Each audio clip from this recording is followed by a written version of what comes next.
Ma petite amie a dit, mon petit ami m'a appelé. Il veut que je revienne avec lui. Pouvons-nous rompre maintenant?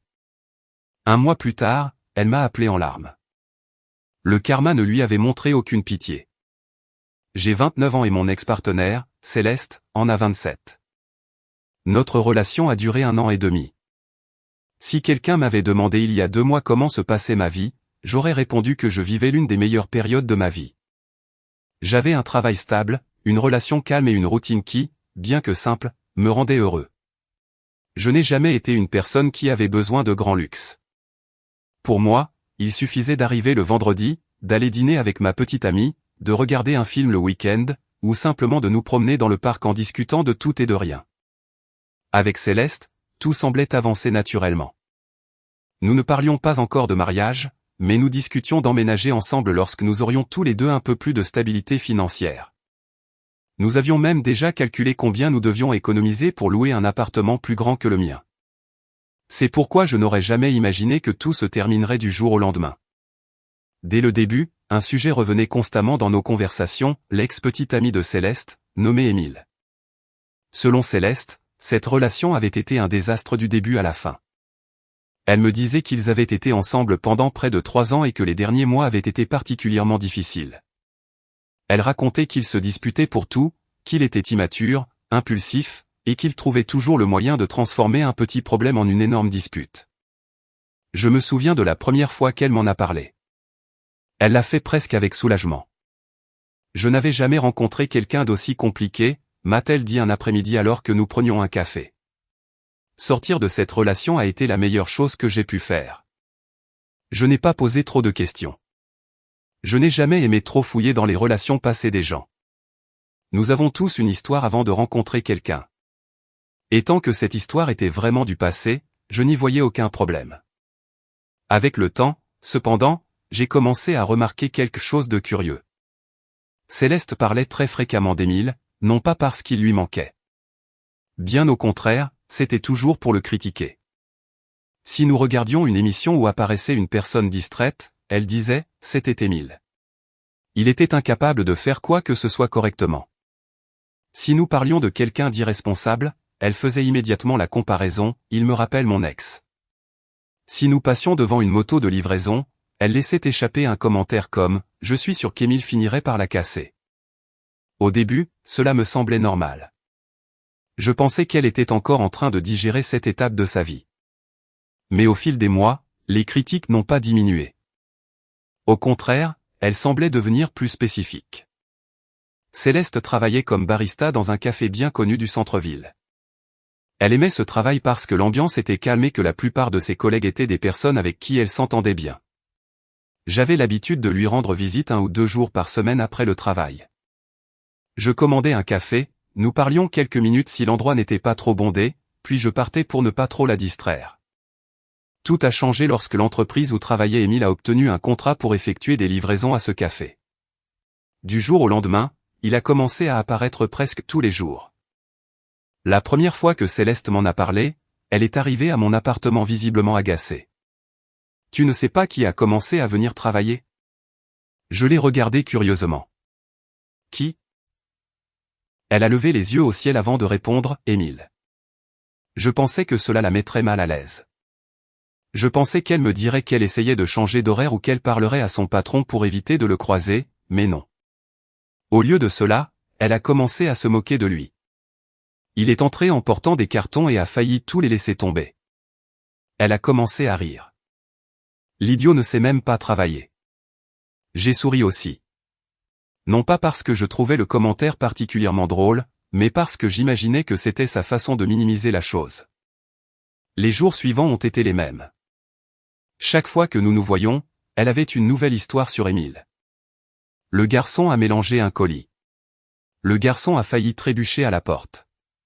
Le garçon est arrivé avec son uniforme tout froissé. Je ne comprends pas comment il a encore un travail. Elle finissait toujours par le traiter d'idiot. C'était presque une habitude. Une autre fois, elle m'a dit, l'autre jour, il m'a parlé pour demander une chose stupide, et je crois vraiment qu'il n'a jamais appris à se brosser les dents. Son haleine sentait horriblement mauvais. Elle a fait une grimace dégoûtée en le disant. Je ne comprends pas comment quelqu'un peut autant se négliger. J'ai répondu par un petit rire gêné. Il y avait quelque chose qui commençait à me sembler étrange. Si elle trouvait vraiment cette personne si désagréable, pourquoi en parlait-elle autant? Je ne voulais pas trop y penser. Chacun gère les relations passées différemment. De plus, Céleste ne m'avait jamais donné de raison de me méfier d'elle. Elle ne cachait jamais son téléphone, ne disparaissait jamais pendant des heures, n'annulait jamais de plans sans explication. Notre relation était toujours bonne, du moins je le pensais. Au fil des semaines, j'ai remarqué un autre détail. Céleste connaissait trop de choses sur Émile. Elle savait exactement à quelle heure il arrivait au café. Elle connaissait les itinéraires qu'il prenait. Elle savait quand il était en pause. Elle savait quand il changeait de moto. Elle savait même quand il avait l'air fatigué ou de mauvaise humeur. Un après-midi, alors que nous nous promenions après le dîner, j'ai décidé de lui demander « Tu n'as pas dit que tu essayais d'éviter de le voir ?»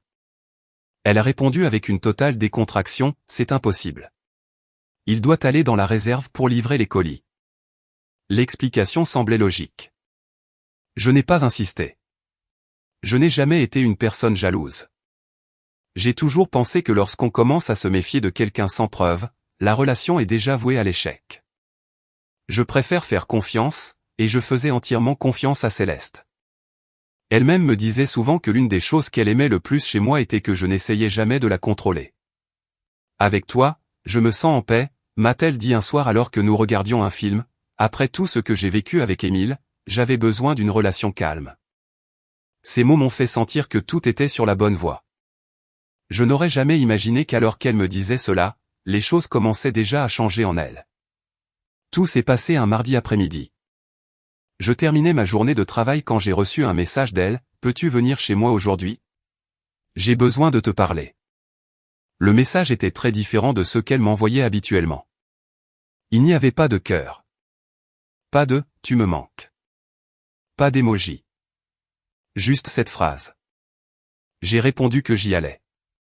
En chemin, j'ai pensé qu'elle avait peut-être eu un problème au travail ou une dispute avec un membre de sa famille. J'ai même acheté son chocolat préféré avant d'arriver. C'était une habitude que j'avais quand je la voyais stressée. Je suis arrivé vers 19h. Elle a ouvert la porte presque immédiatement.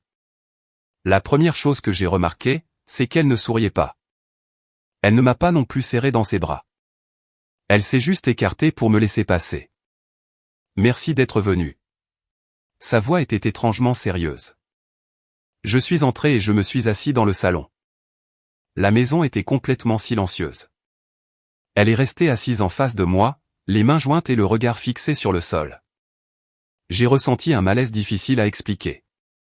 Qu'est-ce qui s'est passé ? Céleste a pris une grande inspiration avant de répondre « J'ai quelque chose à te dire. » J'ai attendu. J'ai pensé qu'elle avait peut-être perdu son emploi ou qu'un parent était malade. Je n'aurais jamais imaginé ce que j'étais sur le point d'entendre. Après quelques secondes, elle a levé les yeux. Émile m'a appelé. J'ai froncé les sourcils. Et qu'est-ce qu'il voulait ? Il y a eu un autre silence. Puis elle a dit avec un calme que j'ai encore du mal à comprendre aujourd'hui, il voulait que je retourne avec lui. J'ai attendu le reste de la phrase. Je pensais qu'elle allait finir par dire qu'elle l'avait rejeté, mais non. La chose suivante fut une question qui me laissa complètement paralysé, pouvons-nous rompre maintenant ? J'ai senti mon estomac se nouer. Je l'ai regardé, ne sachant pas si j'avais bien entendu. Qu'est-ce que tu as dit ? Elle gardait la même expression. Elle ne pleurait pas. Elle ne semblait pas confuse. Elle parlait juste avec un calme qui rendait tout encore plus difficile à comprendre. Je veux retourner avec Émile. Je l'ai regardé, complètement abasourdi. Mais tu as passé plus d'1 an à me dire que c'était un petit ami horrible. Elle n'a pas répondu. Tu as dit qu'il était toxique. Silence. Qu'il était idiot. Rien. Qu'il ne savait pas travailler. Elle est restée silencieuse. Qu'il te dégoûtait même parce que son haleine sentait mauvais. Finalement, elle a levé les yeux. Tout cela est vrai. J'ai figé.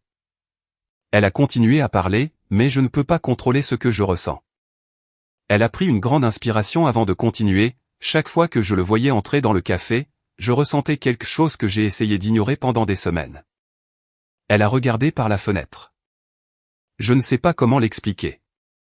C'était une impulsion, une attraction qui n'est jamais partie. Je n'arrivais toujours pas à digérer ce que j'entendais. Puis elle a prononcé la phrase qui m'a finalement brisé de l'intérieur, je ne peux pas faire comme s'il ne comptait plus pour moi. Chaque fois que je le vois, je ressens l'envie de retourner avec lui, et je préfère rompre avec toi maintenant que de continuer à me mentir. À ce moment-là, j'ai compris que cette conversation n'était pas là pour me demander mon opinion. Céleste avait déjà pris sa décision avant que je n'entre par sa porte. Je suis resté assis là quelques secondes sans dire un mot, non pas parce que je cherchais une réponse astucieuse, mais simplement parce que ma tête ne pouvait pas traiter ce que je venais d'entendre. Une relation d'1 an et demi venait de se terminer en moins de 10 minutes. Il n'y avait pas d'infidélité découverte, pas d'énormes disputes, pas de problèmes que nous traînions depuis des mois. Tout se terminait parce que l'homme que Céleste avait dénigré pendant 1 an avait décidé de venir la chercher, et elle avait accepté. J'ai levé les yeux et je l'ai regardé.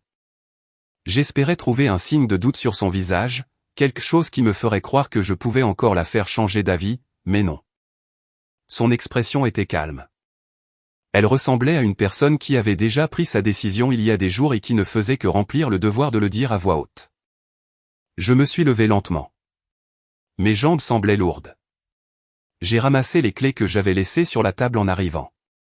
Céleste a levé les yeux. « Tu ne vas rien dire ?» Pendant quelques secondes, j'ai pensé lui demander comment il était possible que pendant 1 an et demi elle ait répété sans cesse qu'Émile était un désastre. J'ai pensé à lui rappeler toutes les fois où elle l'avait traité d'immature, les occasions où elle avait dit qu'il était incapable de garder un emploi, la fois où elle s'était moquée de lui en disant qu'il ne savait même pas parler aux gens. Je me suis même souvenu de la fois où elle avait fait cette grimace dégoûtée en disant que son haleine sentait horriblement mauvais. Mais j'ai compris quelque chose, rien de ce que je dirais ne changerait sa décision. Quand quelqu'un a déjà décidé de partir, discuter ne fait que prolonger la douleur. Alors je l'ai regardé quelques secondes de plus et j'ai répondu avec le plus de calme que je pouvais rassembler, « Très bien, ne viens juste pas me chercher quand tout ira mal. » Je n'ai même pas élevé la voix. Ce n'était pas une menace. Ce n'était pas un souhait. C'était juste la première chose qui m'est venue à l'esprit. Elle m'a regardé un instant, puis elle a sourié, à ma surprise, elle a commencé à rire. Ce n'était pas un rire nerveux. C'était un rire moqueur. Elle a secoué la tête comme si je venais de dire la chose la plus ridicule du monde.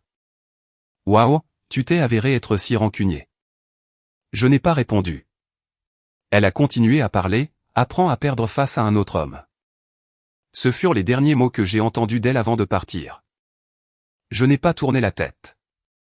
Je n'ai pas répondu. Je n'ai pas ressenti le besoin d'avoir le dernier mot.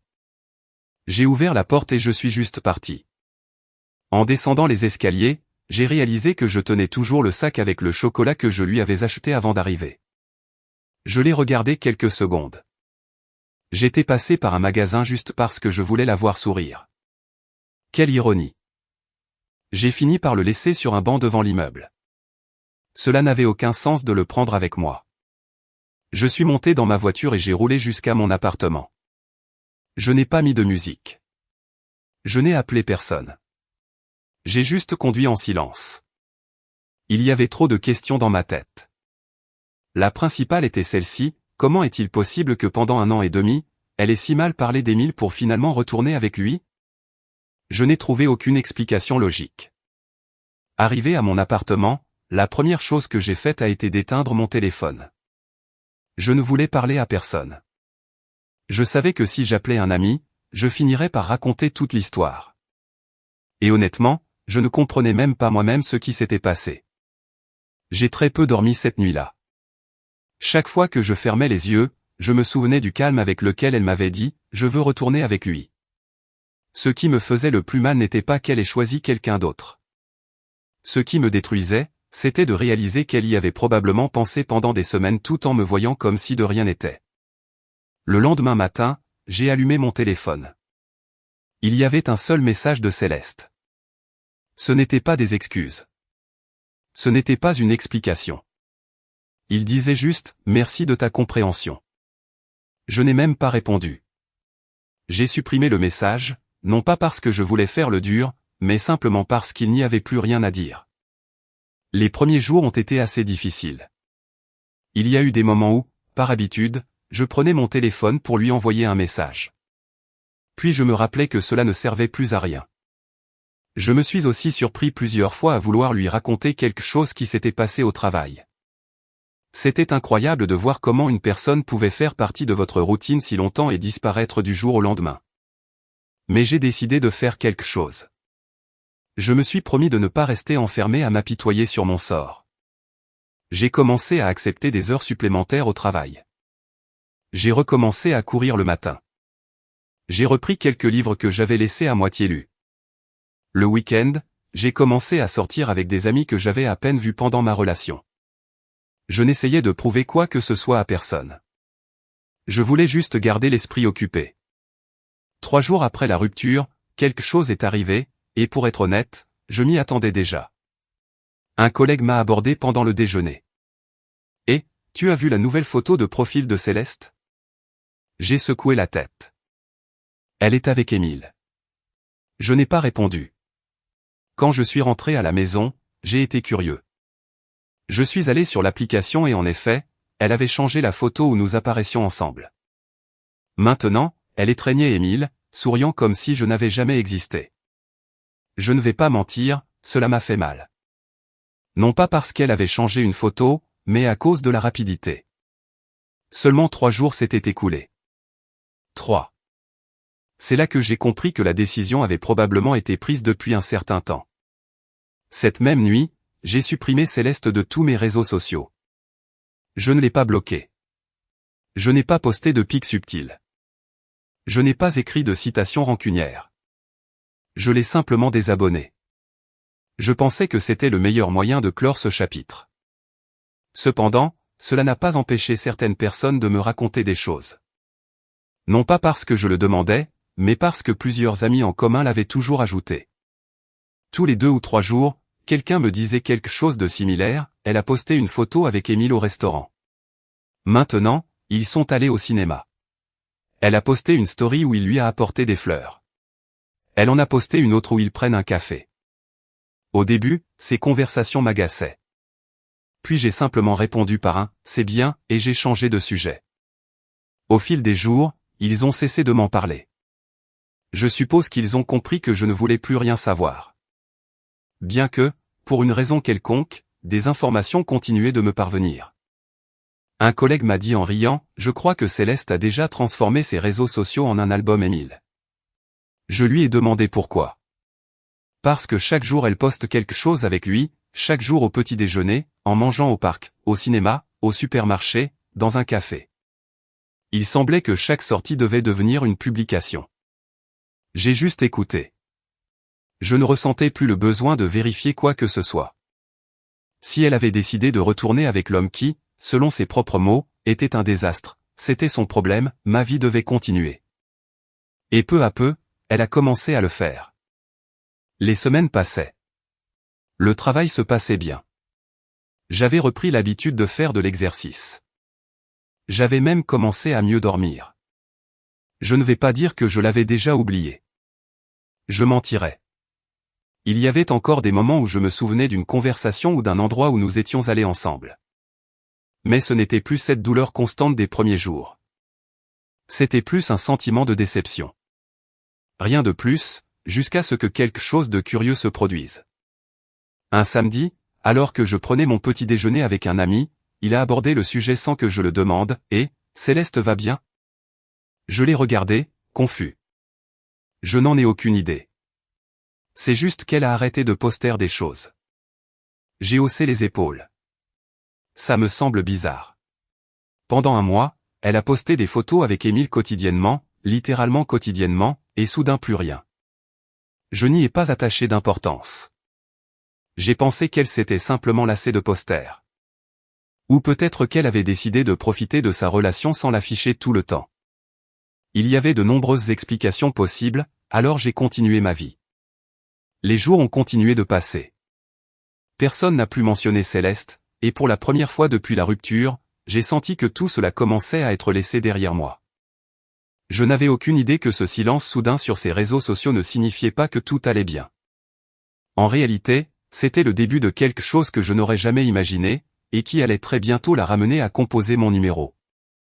J'ai continué à travailler, à faire de l'exercice, et petit à petit, j'ai cessé de penser à elle tous les jours. C'est pourquoi j'ai été très surpris lorsqu'un après-midi, mon téléphone a sonné et que j'ai vu son nom sur l'écran. Je l'ai regardé quelques secondes. J'ai pensé ne pas répondre. Finalement, je l'ai fait. Allô? Il y a eu quelques secondes de silence. Puis j'ai entendu sa voix. Elle sonnait complètement différemment de ce dont je me souvenais. Salut, comment vas-tu? C'était étrange d'entendre une question aussi normale après tout ce qui s'était passé. J'ai répondu avec le même calme, bien, et toi? Elle n'a pas répondu à la question. Elle a pris une grande inspiration avant de parler à nouveau. Est-ce que je pourrais rester chez toi quelques jours? J'ai froncé les sourcils. C'était la dernière chose à laquelle je m'attendais. Quoi? Juste quelques jours, le temps que je règle certaines choses. Je suis resté silencieux quelques secondes. Puis j'ai posé la question la plus évidente, et qu'est-ce qui s'est passé avec Émile? Elle n'a pas répondu tout de suite. La seule chose que j'ai entendue fut un sanglot, puis un autre, et finalement elle a commencé à pleurer. Je le déteste. Sa voix était complètement brisée. Je suis une idiote. Je n'ai rien dit. J'ai juste attendu. Elle a continué à parler à travers ses larmes, je me suis laissé emporter. Je pensais que cette fois, tout serait différent. Elle a pleuré de nouveau.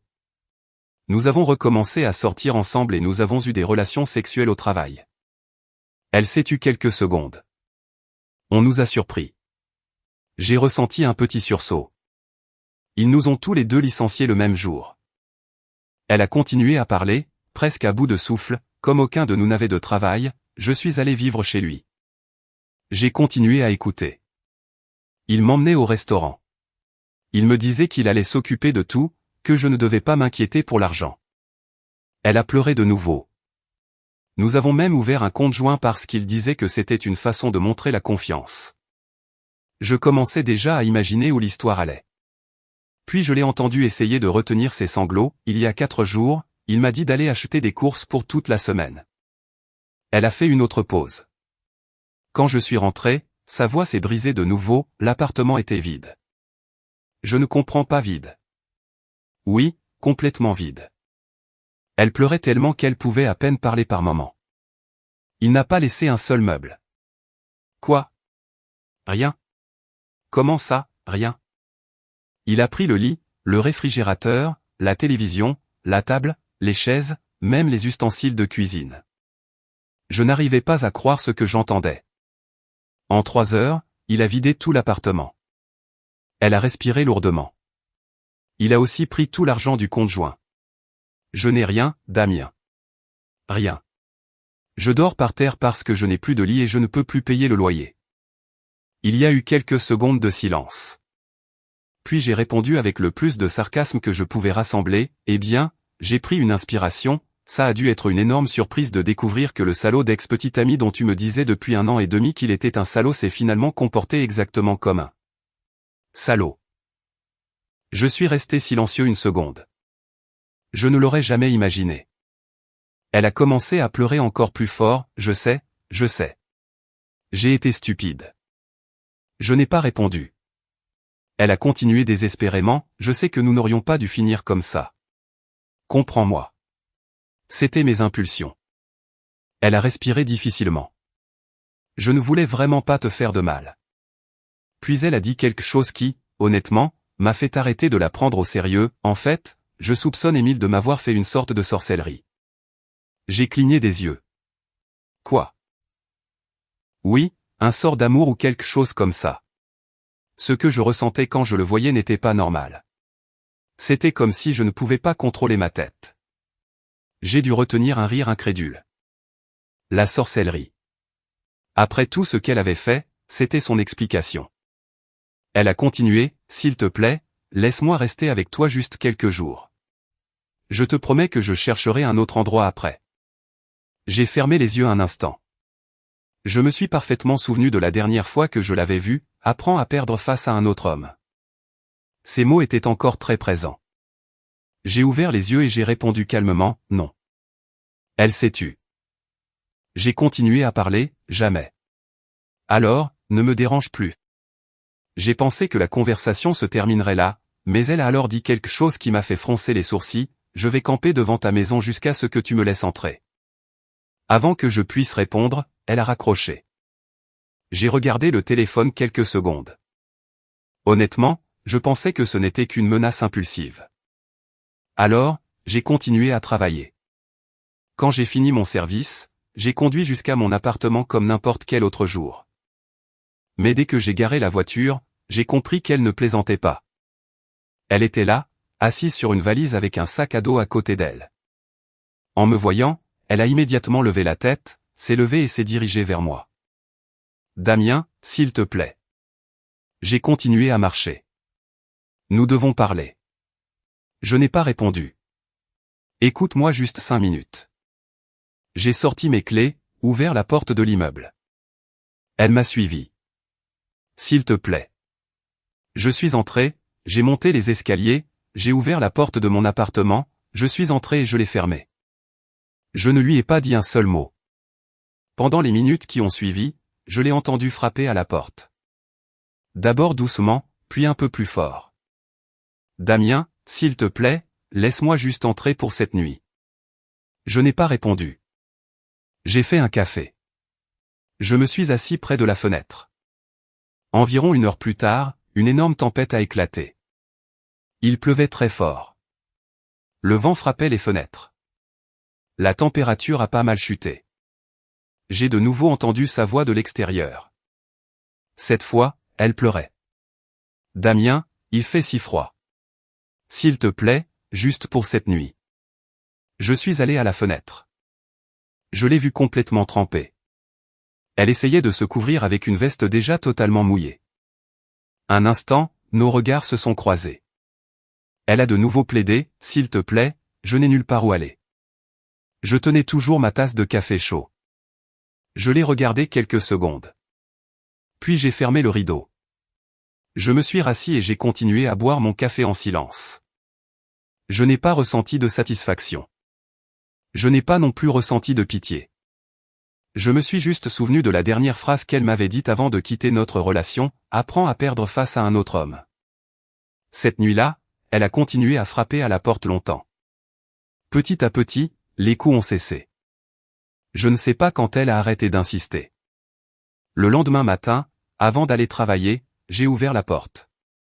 Elle était partie. Seules quelques traces d'eau restaient sur le sol où elle avait passé la nuit. Je ne l'ai plus jamais revue. Des mois plus tard, j'ai appris par un ami en commun qu'elle avait trouvé un emploi dans un autre café, beaucoup plus petit que le précédent. Il m'a également dit quelque chose qui semblait presque impossible à croire. Apparemment, son père, un homme extrêmement religieux, était convaincu que la vie de sa fille était un désastre parce qu'elle s'était éloignée de la foi. Selon lui, la meilleure solution était qu'elle entre dans un couvent et dédie sa vie à la religion. Je ne sais pas si cela s'est jamais produit ou si ce n'était que son idée. Je n'étais pas non plus intéressé à le savoir, car à ce moment-là, j'avais déjà compris une leçon importante, quand quelqu'un vous montre qui il est, croyez-le la première fois. Céleste a échangé une relation stable contre une impulsion. Elle s'est moquée de moi quand je l'ai averti de ne pas me chercher si tout tournait mal.